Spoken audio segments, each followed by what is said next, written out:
نمازیں کام آنی ہیں نہ روزے کام آنے ہیں. ضرور پڑھو نمازیں, ضرور رکھو روزے, مگر نبی پاک کی محبت دل میں ہونا ضروری ہے.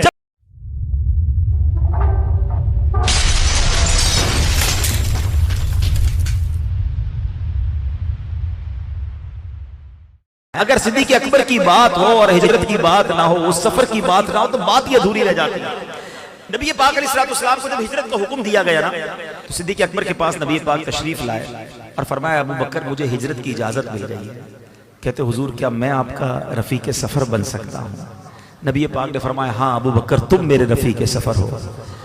اب آپ خوشی کے مارے رونے لگے. حضرت عائشہ صدیقہ فرماتی میں نے زندگی میں پہلی بار دیکھا کہ کوئی خوشی کے مارے بھی روتا ہے. اب یہ سفر شروع ہوا, مگر یہ خوف کا سفر تھا, بتانا نہیں تھا کسی کو. رات کو سفر کے لیے گئے. نبی پاک آج کے حساب سے جدہ کی طرف گئے, یعنی ایک ایسا راستہ اختیار کرنا تھا کہ جو دوسروں کو پتہ نہ ہو, نارمل راستہ نہیں تھا. اچھا وہاں سے ہوتے ہوئے اس سے پہلے غار سور میں چلے گئے. اب غار سور جو نہیں گئے ان کو تو نہیں پتا, آج بھی مشکل ہے. اب نبی پاک علیہ السلام جب اس غار کی طرف جا رہے ہیں تو صدیق اکبر عرض کرتے ہیں کہ حضور آپ میرے کاندھے پہ تشریف لے آئے. یقین کریں آج کے دور میں اکیلے چڑھنا آسان نہیں ہے. نبی پاک کو کاندھے پہ سوار کیا کہ کہیں آقا کے قدموں میں کانٹے نہ لگ جائیں. اچھا اس سے پہلے جب غار سور کی طرف جا رہے تھے نا, صدیق اکبر نے ایک بڑا نرالا انداز اپنایا. پہلے آگے چلتے, تھوڑی دیر بعد دائیں چلتے, پھر لیفٹ پہ آ جاتے, پھر پیچھے چلتے. نبی پاک نے کہا ابو بکر یہ کیا کر رہے ہو؟ کہتے حضور جب مجھے خیال آتا ہے کہ دشمن آگے سے حملہ کر دے گا میں آگے آ جاتا ہوں. جب یہ خیال آتا ہے دشمن پیچھے سے حملہ کرے گا حضور میں پیچھے آ جاتا ہوں.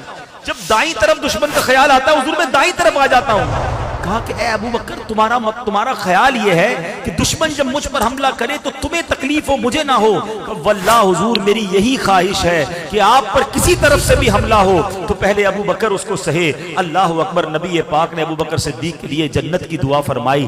اب جب پہاڑ پر چڑھنے کا وقت آیا صدیق اکبر نے کاندھوں پہ اٹھایا. اوپر جاتے ہیں, غار کے اندر جانے سے پہلے, غار ویسے ہی بڑا خوفناک ہوتا ہے, نہ جانے کتنے جانور اندر پہلے سے موجود ہوں, کہ صدیق اکبر نے کیسے مزے لوٹے. وہ واقعی ایسا غار ہے کہ اگر دو بندے بیٹھ جائیں تو پیر سے پیر ٹکراتا ہے, سانس سے سانس ٹکرا رہی ہے. اتنی چھوٹی سی جگہ ہے, 3 دن اور 3 راتیں اللہ کے حبیب کے ساتھ ہیں. مگر سنو کیا کیا آپ نے. آپ اندر گئے, غار کو صاف کیا, محبوب کی آمد ہے, گویا تیاری کر رہے ہیں. دیکھا بہت سارے سوراخ ہیں, اپنی چادر کے ٹکڑے کیے, ہر سوراخ میں اپنی چادر کا ٹکڑا ڈالا. 1-2 سوراخ باقی رہ گئے, اپنا پیر رکھ دیا کہ حضور تشریف لائیں. طویل واقعہ ہے, نبی پاک تھک چکے تھے, آرام فرمائیے. آقا نے صدیق اکبر رضی اللہ تعالیٰ کی گود میں آرام فرمایا. اور اب سانپ ہے, جو بھی دیدار مصطفیٰ چاہتا ہے, بڑی کوشش کی کہ صدیق اکبر انگوٹھا ہٹا لے. آپ نے انگوٹھا نہ ہٹایا, اور اب حضرت صدیق اکبر کے انگوٹھے پر وہ سانپ کاٹتا ہے, زہر ہے.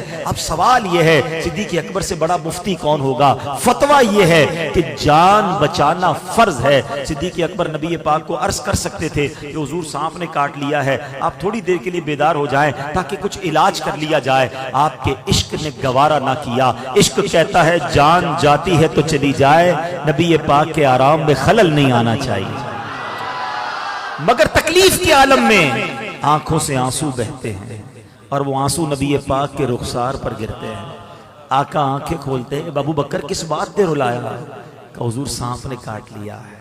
اللہ اکبر. نبی پاک نے کیا کیا؟ اپنا مبارک لعاب دہن نکالا اور صدیق اکبر کے انگوٹھے پر لگا دیا.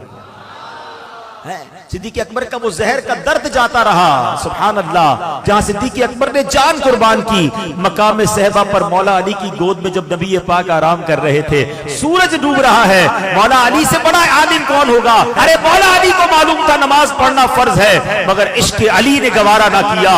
نماز جاتی ہے تو جائے, محبوب کے آرام میں خلل نہیں پڑنا چاہیے. پیارے آقا کی آنکھ کھلی, چہرہ افسردہ ہے. اے علی کیوں افسردہ ہو؟ عرض کرتے حضور جب سے ایمان لایا ہوں علی کی کوئی نماز قضا نہیں ہوئی. حضور آج سورج ڈوب گیا ہے, عصر قضا ہو گئی ہے. اللہ کے حبیب نے ہاتھ اٹھائے, ہاتھ کیا اٹھنے تھے, سورج کو واپس پلٹا دیا.